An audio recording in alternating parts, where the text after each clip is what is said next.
Here's Bill. Hey, Houston, this is Bill King back with another edition of Common Sense Talk Radio. We're going to be talking today about the stray animal issue in Houston. This is something that is a big problem in some of our neighborhoods, not all of town, but in the neighborhoods where it is, it's a real serious problem. You might not live in a neighborhood where it's a problem, and you need to hear what's going on in the rest of town. I've got some folks who have been frontline warriors on this with me on the show today here in the studio. I've got R.D. Kissling and Mary Tipton. They run an organization called Canine Animals Rescue. And on the phone, we've got Gloria Zenteno with Barrio Dogs and Danielle Baucum, who is the head of the Texas Humane Legislative Network. So, guys, welcome to the show. Yeah, thanks, Bill. Thank you. Thank you. I want to start out with having each of you sort of introduce yourselves and your organization and kind of, I don't know how many animal humane organizations are in Houston. There's dozens, if not hundreds, but there's a bunch of them. And so just so people can kind of get some idea of your qualifications to speak on this issue, can you tell me a little bit about your organization, how you got involved, and what your particular mission in this field is? And R.D., let's start with you and Canine Angels Rescue. Yeah, Bill. So Mary Tipton and Christine Morgan started Canine Angels in 2012. They rolled off from a rescue they were volunteering with, thought they could do a better job. We started with about $3,000 in the bank and probably 5 or 6 volunteers. 8 years later, we're probably got about 300 volunteers. We operated at about $700,000 a year operating budget. So we do quite a bit of stuff. We started out as just a traditional rescue, pulling from the high kill shelters in and around Houston, Harris County. And we've continued that as one of our facets of business we do. We've shifted from pulling from shelters more to pulling from the streets. And we got a sort of a network of street rescuers we work with now. To date, we've done about 7,600 adoptions. And so we're pretty proud of that, but rescue is pretty hard work, and so we've started to shift focus into spay-neuter activities. So in 2017, we started the Empty Shelter Project, which we do large MASH-style events where we pack up all our surgery equipment and show up at community centers and underserved areas where we know there's lots of stray dog problems, and we'll knock off 400, 500 animals in a single day. And so we've done 14 of those events and have done over 5,000 animals, and we microchip and vaccinate the animals at the same time. 5,000 spade neutering. Spade neuters, yes. Right. Now I want to come back and talk some more about that spade neuter. Let me take a break here and go to Gloria. Gloria, can you tell us about Barrio Dogs, your involvement in that organization? Sure. Hi, Bill. Can you guys hear me pretty well? We can hear you great. Thanks for coming on. Awesome. Thanks for the invitation, and hi to Mary and Danielle. Barrio Dogs, we're an all-volunteer organization. We're actually celebrating our 10-year milestone. We work primarily in Houston's East End, underserved neighborhood, improving animal welfare through community education. And just like Canine with the Empty Shelter Project, we sponsor free spay and neuter initiatives for the low-income residents that can't afford to pay for that for their pets. So we focus primarily kind of on the root cause through education and prevention. Okay, great. And I was here about a year ago. I got to go out and visit y'all's facility out there. It's very interesting. Danielle, can you tell us about the Texas Humane Legislative Network and what your focus is? Absolutely, and thank you for having us on the show today. So Texas Humane Legislation Network, it was started back in 1975 by a handful of advocates, people like Gloria and Mary and Randy, who saw that there was a lack of animal legislation at the state level, a lack of protection for animals. And so, the organization started, and it has grown immensely since then. We have a very strong executive board. We work with lobbyists, and then we have chapters all across the state. So I head up the Southeast Texas chapter, so Houston and the surrounding area, and then obviously our army of volunteers that go to Austin and they talk to their representatives and they advocate for stronger laws to protect animals in Texas. They walk, phone bank, share our information to friends and family. And we're the only animal-based organization that is doing that. Okay, great. So we've got 3 different groups here that touch a little different parts of this whole problem. And Mary, I want to ask you, like in the neighborhood, I live in the Galleria. I don't see a lot of stray dogs in my neighborhood. What is really the dimension of this problem, and why is it of something that everybody in the city ought to be concerned about? Well, everybody pays for homeless animals through their taxation dollars. And our shelter systems are paid for by taxpayer dollars. It affects us all because it affects the quality of our lifestyles. Mm-hmm. When we have stray dogs in streets, it's not safe for children to play. It's not safe for children to walk home. Elderly people are attacked by packs of dogs. Those kinds of things. That bodes poorly on Houston as a whole. And we want our city to be a shining example for people to move here, to do business here, to participate here. And so we have to take care of our poor neighborhoods too. You're not going to see very many stray dogs in the Galleria. Yeah, the first time I really became aware of this as a problem was when I was the chair of Interfaith Ministries. And Interfaith Ministry runs the Meals on Wheels program in Houston. So we have drivers out all over town delivering meals to seniors. And one of the problems that we had all the time was our drivers getting bit by dogs as they were trying to get up to these seniors' house. So if here our drivers were having problems, I can't imagine. I mean, literally, we would find seniors that were basically prisoners in their own house because there would be packs of dogs roaming in their neighborhood, and they were afraid to go outside. Of course. And so it really is an amazingly prevalent problem in some parts of town.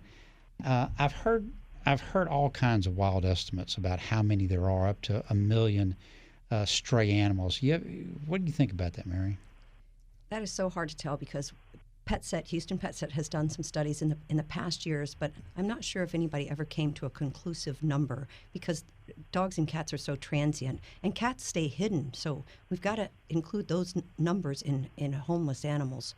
And the $1 million or the million count has been thrown around. I don't know, but at least it's hundreds of thousands of stray, homeless, unwanted animals, uncared for animals. Okay. We're going to take a quick break, and we're going to come back and see what these folks have to say about how do we deal with hundreds of thousands of stray animals in Houston. This is Bill King, Common Sense Talk Radio. We'll be right back with you. Radio, we're talking about animal strays in Houston. And I want to go back to Gloria and Danielle for just a second. Gloria, you're out there on the East End. You've heard the numbers we've been throwing around here, hundreds of thousands of stray animals, maybe as many as 1 million. Does that sound at all right to you based on what you see in the area that your organization operates in? Yeah, I mean, I agree with Mary. It's hard to determine. I know the numbers are large, and there is data that supports the animal welfare issues in our city. The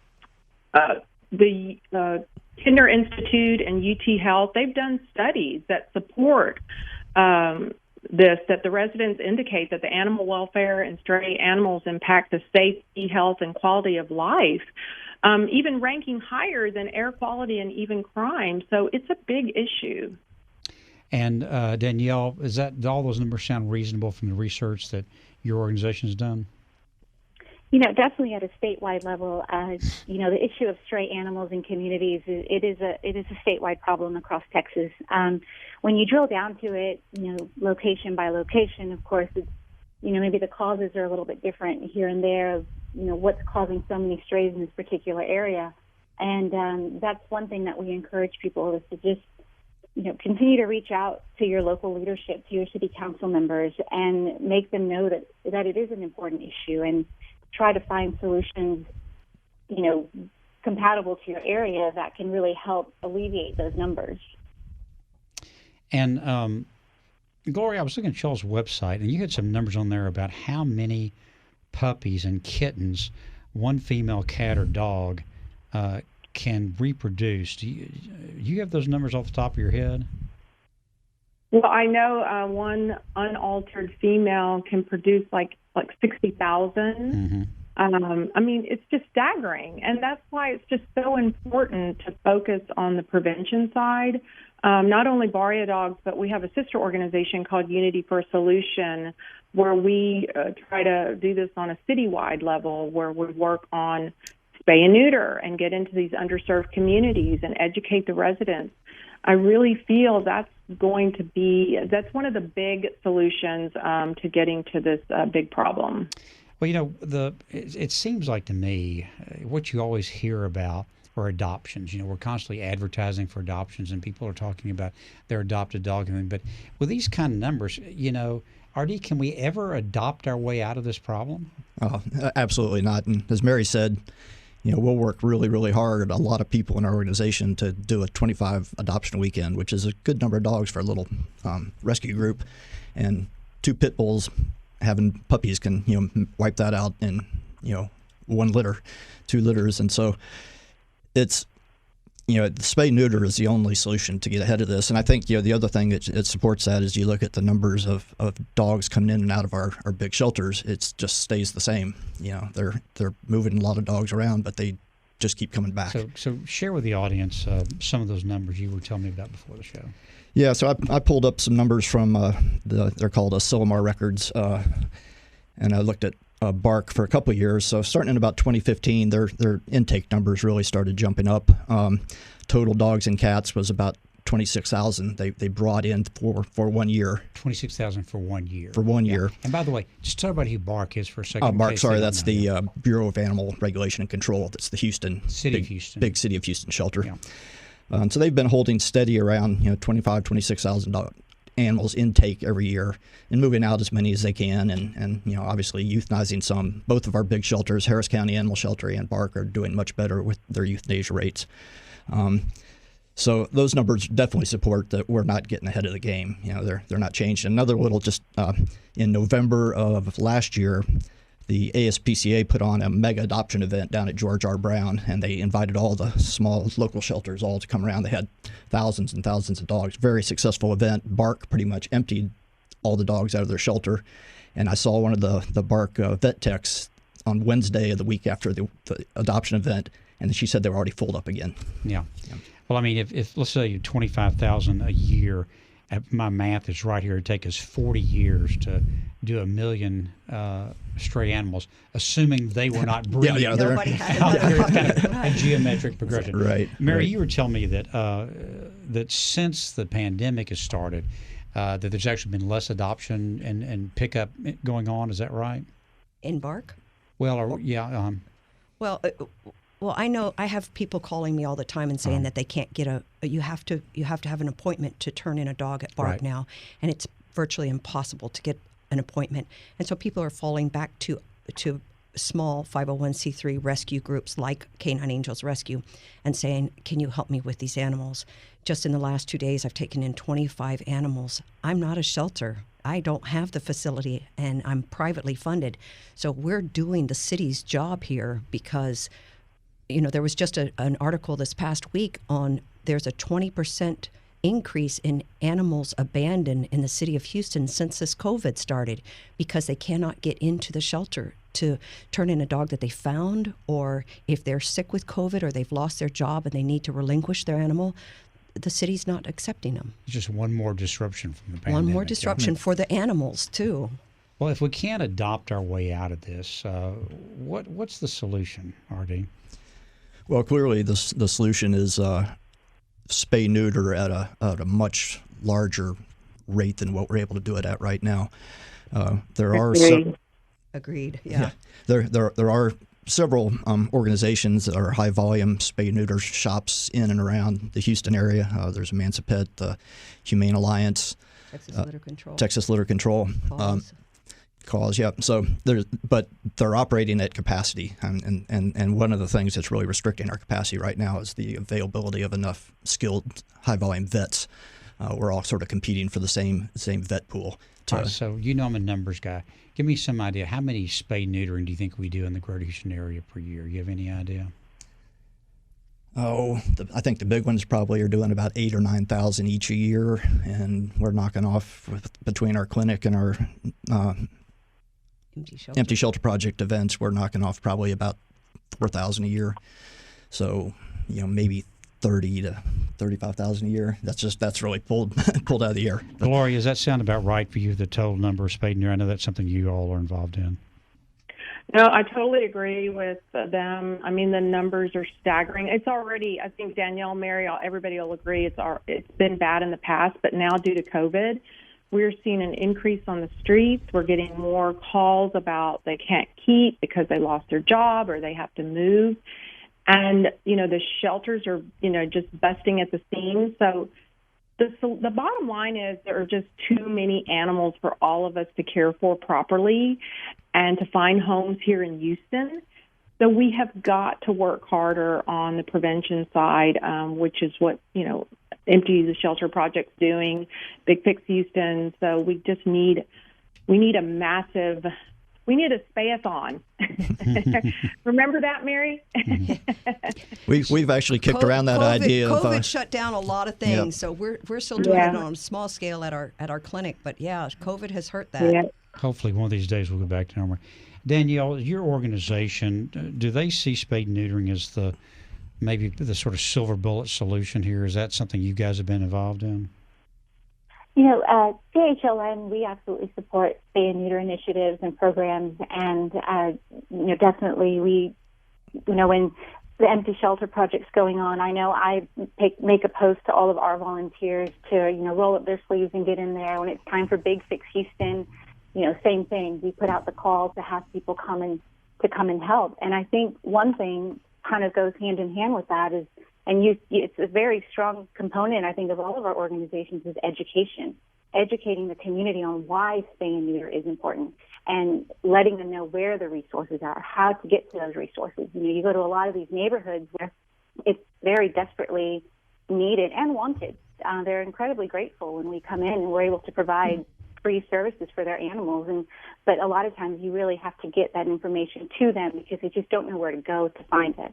Yeah, I've heard a lot of people say that people don't care and they don't want to take care of their animals and get this done. But I was at a city-sponsored event. This is about a year or so ago. Went out and people started lining up at like 7 o'clock in the morning on a Saturday morning to get a ticket to go have their animal spayed or neutered later in the week. And, I mean, the line must have had 200 people in or something like that. And they stood out there for hours waiting just to get the ticket to go. So let's come back here in a couple of minutes. I want to talk about what do we need to do to ramp up spade and neutering in terms of veterinarians, in terms of dollars. Danielle, is there some legislation we need to be thinking about? Where do we get the money to do that?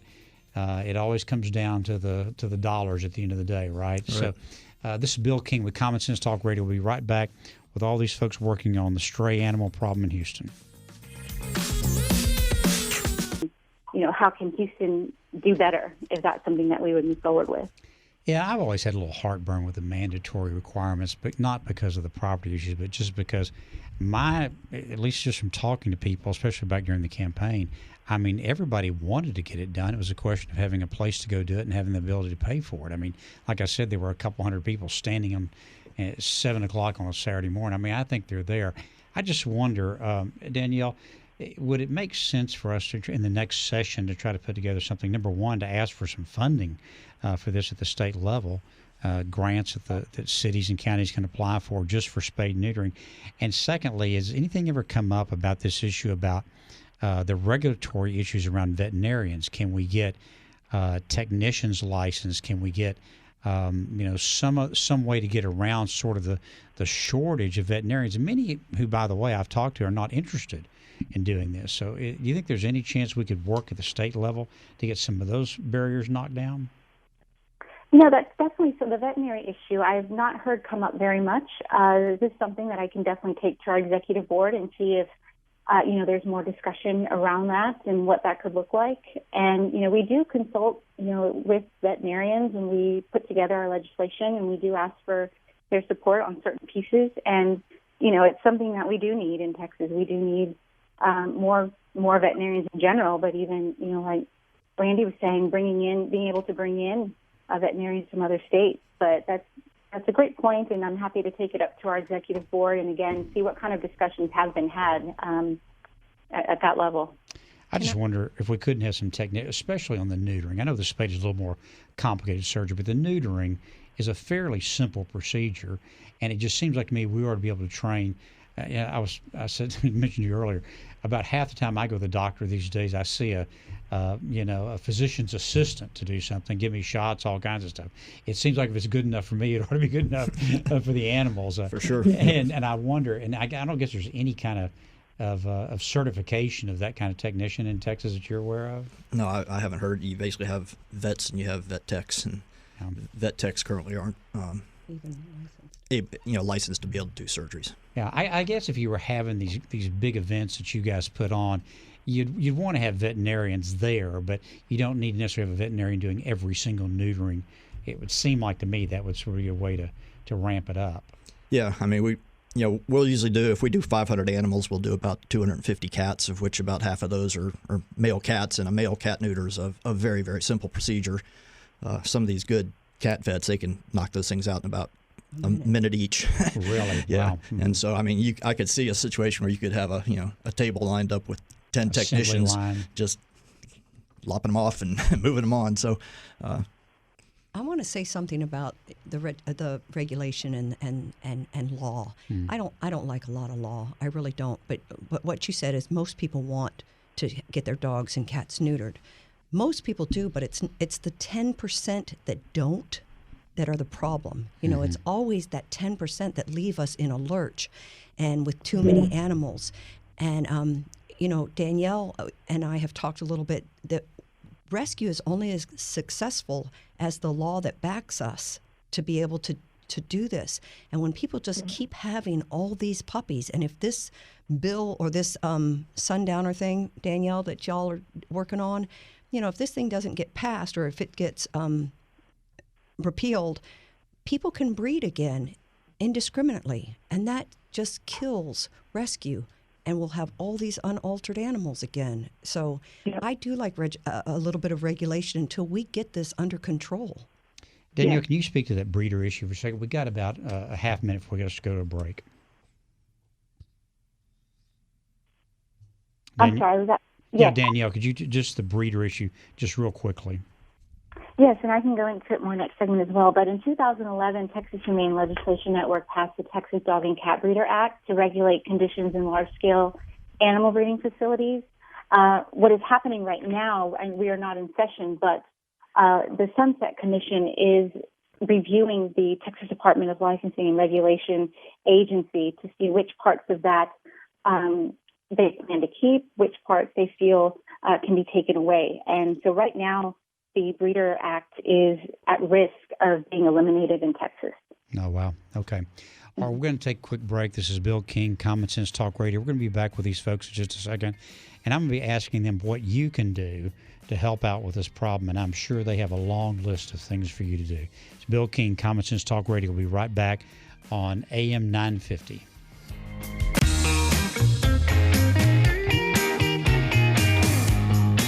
Hey, this is Bill King. We're back with more Common Sense Talk Radio, talking about animal strays. And RD, you were making a great point on the break here about how if you don't want to do it for the right reason, do it for the smart reason, and that this will save us a lot of money. And could you just repeat what you were telling me on the break? Yeah, so I was just, with our empty shelter project, I was just trying to figure out some numbers to show, what we're doing for the community beyond just free spaying and neutering.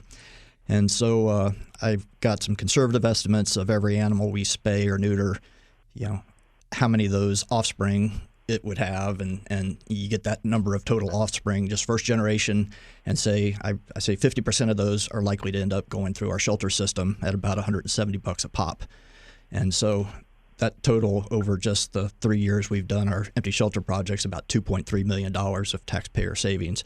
If you took that $2.3 million and did spay neuters, you can do a heck of a lot of spay neuters at $150 a pop for that, with that kind of money. So the spay neutering is cheaper than running shelters. I want to touch on something before we wrap up here that I know is very controversial, and that's this idea of no-kill shelters. And I've looked into that some, and frankly, the numbers seem a little bogus to me because you see that they will not accept certain animals that are likely to be very sick and they would have to do something about. I visit some of the shelters and talk to some people that do this all the time, and they said, look, this is not humane at the end of the day because some of these animals are so incredibly sick. And I guess the city, at least for a while, had this feral cat program where they would bring cats in and spay them new, and then put them back out onto the street, which doesn't make any sense to me. I don't see how that's a humane thing to do at all. I'm just curious, do any of the four of y'all have anyone want to comment about no kill? And it so dominates this discussion these days, and it seems like to me it's a little bit of a distraction from what the real problem is how do we get our arms around doing wholesale spade neutering? Am I off base on that, or Mary, you want to say anything about that? Or Ooh. Gloria, you want to be first? You're so nice. Well, of course we support any movement that is trying to save more animals. But again, the bottom line is we have too many. So that is why, groups like us at the Empty Shelter Project and Barrio Dogs and Unity for a Solution are trying to work on the prevention. I mean, it's just like RJ was saying, it's so costly. It's financially staggering to try to take care of all these animals. So we've got to turn around that money and put it towards spay and neuter. And I don't feel like we can't shoot for no kill when we still have animals on the street breeding.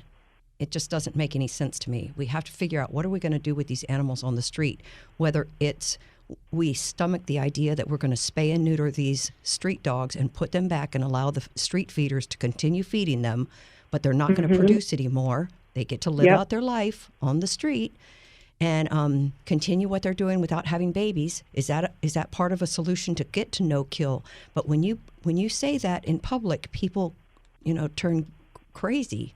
So, there are lots of steps that lots of things that we have to take a look at before we even talk about no kill. And I think the shelters are wanting to be no kill because there's money on a carrot from big grants if they claim that they're no kill. So they call all these dogs sick that come into their shelters, and they can humanely euthanize them and then not count them on their numbers towards their no kill. And so I think it's a shell game. I think it's a numbers game, and I think it just breeds corruption in the numbers. Talking about the breeding for a second, I guess, and Danielle, the question I've got is we've got this law that you're worrying about being sunset, but are there exceptions to that, or we just have people out there illegally breeding? I guess there's still a lot of breeding that goes on at pit bulls for the fighting rings and all that. Are all those people just operating completely illegally, or is there any kind of exemption that people can fall under for a small amount of breeding? So right now, and other exemptions actually there's certain types of dog breeding. So dogs bred for herding livestock, hunting, competing, things of that nature. And then the way the law is written, what we need is to strengthen the law, not take it away altogether. Currently, a breeder must possess 11 or more intact females to be subject to licensure. What we want to do is lower that number from 11 to 5. And so what's going to happen is, the Sunset Commission is reviewing this, and they have already deemed that the Dog and Cat Breeder Act could be safely eliminated. THLN, our executive board, presented them with data and information, and we are actually in the beginning stages of a plan to try and save this law because, like I said, it needs to be strengthened, not eliminated. We can't have no regulations for breeders, not only for the animals, but again, going back to the safety of the public. Already you see breeders that, have puppies that they deem unsellable. So what happens to them? They're thrown on the street. They're thrown in dumpsters. They're done with the mama dogs. What happens to them? They're thrown on the street, and they're not doing the courtesy of spaying them before. So now they're on the street having puppies and adding to the stray dog problem. And so what we need people to do is to go to THLN.org. The first step in our plan is we have a petition that we're gathering signatures to send to the legislature to support keeping this law in place. And like I said, we're going to be rolling out several phases, and you can sign up on our website for action alerts. It's the best way to continue to get information. We don't bombard you with emails every day, but when it's absolutely critical information, we will send that out, and we're going to need everyone's support statewide on saving this. Okay, well, that brings up that's a good transition into talking about what can people do. And so tell us again your website, Danielle. THLN.org. And on our site, you can sign up for the action alerts, and you can sign the petition, and you can follow us on Facebook. And, once you sign the petition, please do us a favor of continuing to share that with your network. And think about, too, for those of us in rescue, I think sometimes we focus on sharing this with our rescue community.